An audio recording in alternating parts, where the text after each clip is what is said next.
20 meters.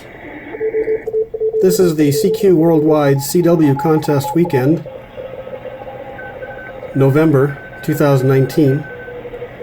And as you can see on the waterfall, from the beginning of the 20 meter band, which is approximately right here on this waterfall, that's 14 megahertz, start of 20 meters, through about the top of the subband for Morse code. And we're in the evening hours,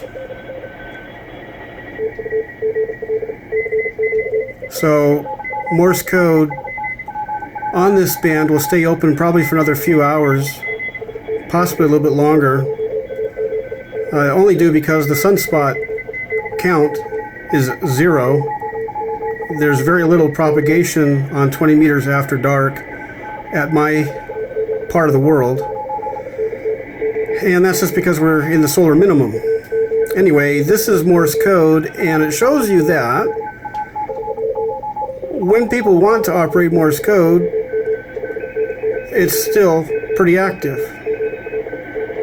Now you've got your die-hard Morse code operators that operate year-round, but then every year at this time of year, out of the woodwork comes thousands of Morse code operators in this contest.